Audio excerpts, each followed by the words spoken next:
Back to the Now Morning Show. The conversation continues with a focus on a program for adolescent mothers. Joining us is Erla Bacchus-Charles, Social Service Officer. Good morning, Erla, and welcome to the show.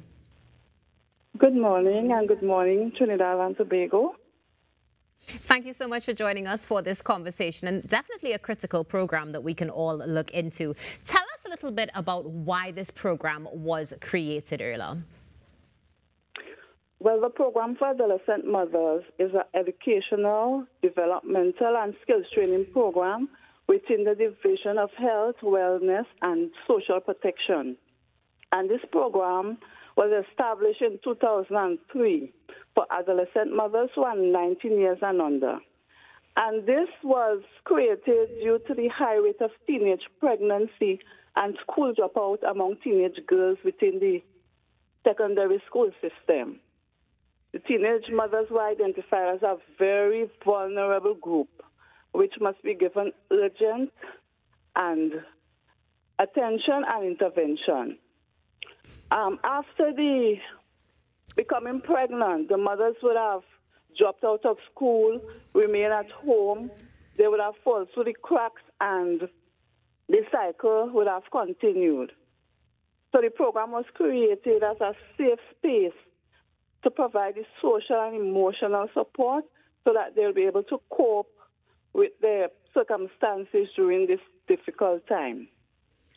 Right? The goal of the program is to really empower the young mothers to become responsible and self-sufficient women so that they are able to take care of themselves and their children. And this is to really alleviate poverty. Thank you so much for sharing that. Women. Thank you so much for sharing that with us earlier. You mentioned that this was actually started 21 years ago. Have you seen a shift or a change in the rate of teenage pregnancy? What I've seen is that the age of the teenage mothers, they are not as young as when we previously started. When we started, we would have young girls, 11, 12, 13, coming to the program. But what I have noticed in recent years is that the age, they are a bit older, maybe 15, 16, but not the 11, 12 age group. Well, it's positive to see that at least there was that shift. Let's get into the services that are offered by this program, Erla. What exactly are they? Well, we have several services that we offer to the young mothers, which includes parenting education.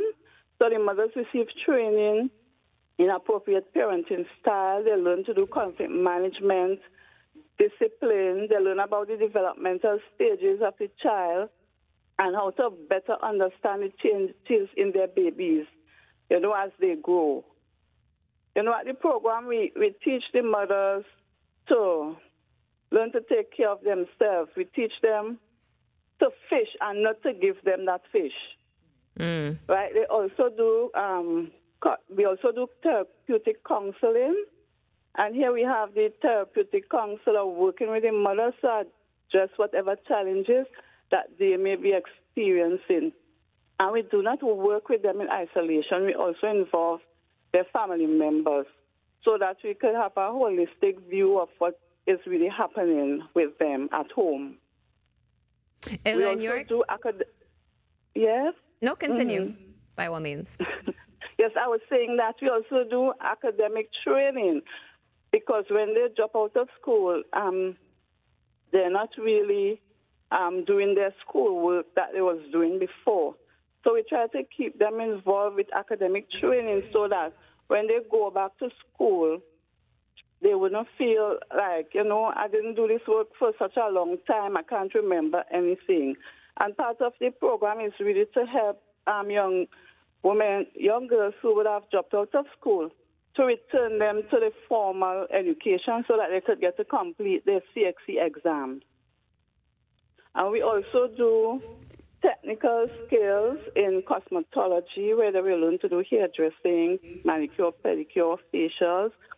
We also do food and nutrition, computer literacy, and sewing. Right? And going back to talking about the young mothers going back to school, we do not work alone. we do a lot of networking. So we work very closely with the Division of Education and with the Ministry of Education so that the young mothers will get a second chance at their education. Excellent. Erla, aside from the negative impact you just shared when it comes to schooling, in your experience, how have you seen teenage pregnancy impact the lives of young mothers? Teenage pregnancy, sometimes it's really devastating and a confusing time for the young mothers because this pregnancy is unplanned. They didn't plan for this pregnancy. And they're wondering what will become of them, what will happen to their education, will I be able to go back to school? And in addition to that, they have to treat with family members because their parents would have put so much resources in sending them to school. And, as we say in Tobago, I send you to school to learn your book, and now you come bring belly. So the parents will be very disappointed. They'll be very embarrassed because, as a community, people might want to look down on young girls who become pregnant at such a young age. And in addition to that, if you look at the cost of living in the country, the parents now have to think about, now I have another family member to take care of, because in many instances, baby daddy is highly involved in the scenario, right? So it's an economic burden, it's emotional, it's psychological. So it really takes a toll on the entire family. Thank you so much for sharing that with us this morning, Erla. Now, coming off the heels of what you just said, how can we work towards preventing this from happening? I believe that prevention should begin at home.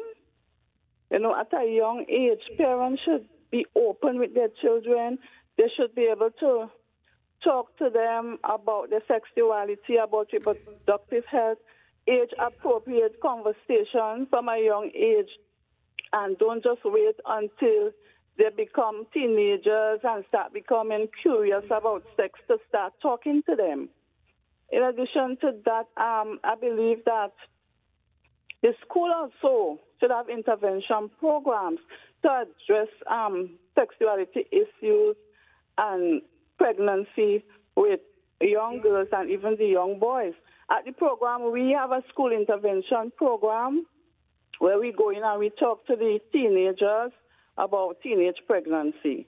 So we are also doing our part to help in the prevention. In addition to that, I think children should be more involved in community work and activities, youth groups. Erla? Okay, so it seems like we just had some technical difficulties with Erla there, but Erla Bacchus-Charles, Social Services Officer, joined us to speak about a program for adolescent mothers.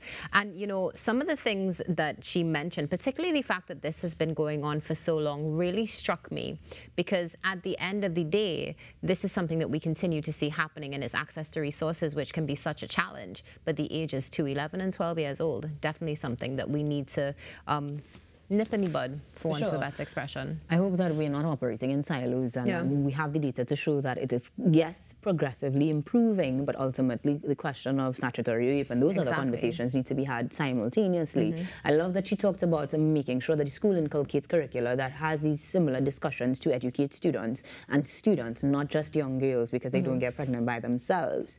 It's a really beautiful conversation that I hope you get to continue. Yes, let's continue the conversation. Erla, can you hear us? Yes, I'm hearing you. Excellent. Welcome back. So we were speaking about teen pregnancy prevention, but let's move to how interested people can get in contact with your organization. So our program is located at Permanjob Avenue, Oldfield Trace, Lowlands, Tobago. They can call us at 639-1183, 798-5754, or they can also log into the division website, health@tha.gov.tt to get information about the program. Excellent. And can you just share with us some final comments on adolescent mothers and the services that are offered for Tobago and for Trinidad as well? So I want to say that becoming a teenage mother is not the end of the world.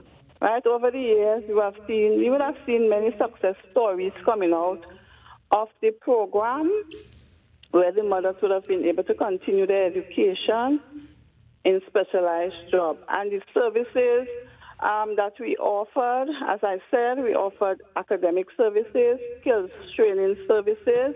We also do community work. Something that I want to mention, we will go out, we'll teach the young ladies to give back to the community, teach them about volunteering. So we'll go to the elderly homes and pamper the elderly, take care packages for them. We did that for Mother's Day. For Father's Day, we want to go back to do barbering service for the men. And we want to continue working with the young mothers to empower the teenage mothers to better manage their lives and to care for their children and to break the cycle of poverty.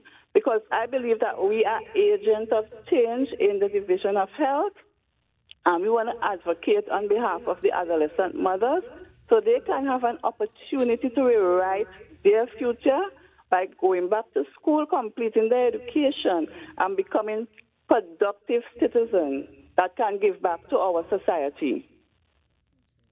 Beautiful. Thank you so much for joining us, Erla. Have a wonderful day and all the best to you and your team. Thank you very much.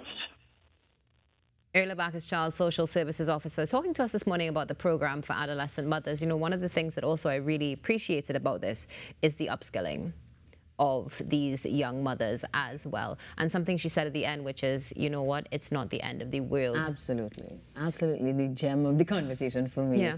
Because, I mean, we had a negative connotation altogether about teenage pregnancy. 100%. But the support is there, the opportunities to work through it with better skills is there. And even just the training in parenting. Regular people who have deliberately become pregnant may not have that skill or that training. So this is a beautiful initiative that I'm really, really happy we had the conversation about this morning. Same, absolutely agreed. And it's wonderful to see, of course, the continued investment in Tobago. I mean, when you look at it, the things we see happening in Tobago are absolutely phenomenal. And we really appreciate the fact that we can share it with you. We appreciate the fact that you're here with us too. Stay tuned. Coming up after this break, Ayanka is going to be talking about the Rainbow Cup.